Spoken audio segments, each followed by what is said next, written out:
a section on psychological healing that I think is very, very powerful. I've worked with thousands of incest survivors, and one of the most important aspects is to make the body safe. But there's another component as well. For most of us, we come into this lifetime and we have these experiences, and a lot of them aren't so much fun, right? Everybody can attest to some trauma in their past. And what we tend to do in our society is we think that if we just stuff it under the table, right, we won't have to deal with it. And if something's been traumatic from the past, if we ignore it, then it's gone. But what I have found in my research is that some of it absolutely needs to be expressed. So what we do in Movement for the Mind in a session is we give, whether it's stress or it's abuse or it's something we don't even know about, we give it the stage of our bodies to express. And it's just like an infant or a child having a tantrum. What happens when that child has a tantrum? If you let them just do it, it's done. So in a safe environment, you get the ability to have self-expression. Even the shadow can be expressed.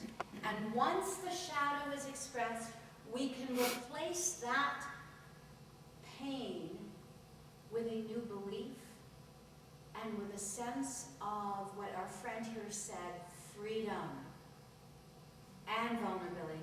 So we don't have to protect that anymore because we have that sense of freedom. It's out of our bodies.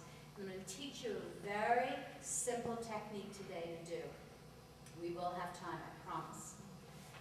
So one of the studies that I worked with and that's cited in the book is a research from a psychiatrist who I was living in the Bay Area, and he happened to be in Colorado Springs.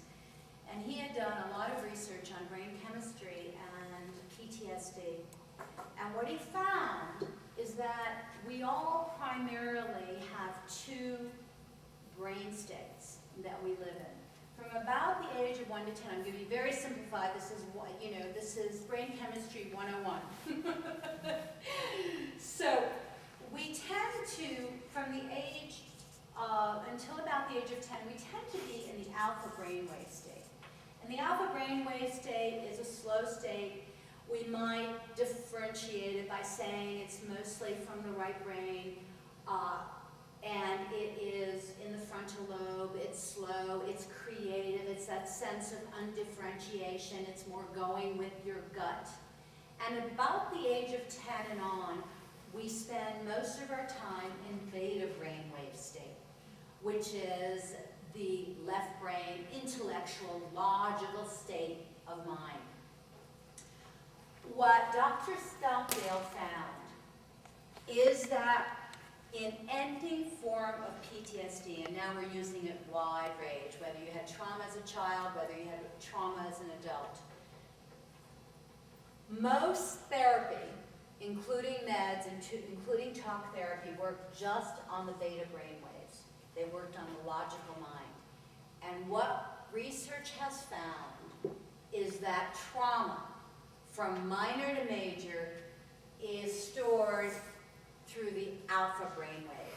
So unless you use technologies, methodologies that stimulate the alpha brainwave, you're not going to get any result. And what are some things that stimulate alpha brainwaves?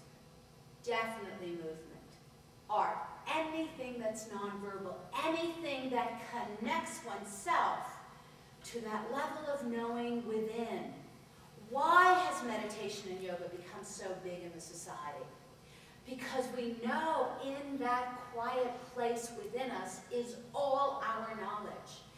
But we do not have, I believe, enough methodologies that allow us to integrate it in everyday life. And I believe Movement for the Mind is one of those.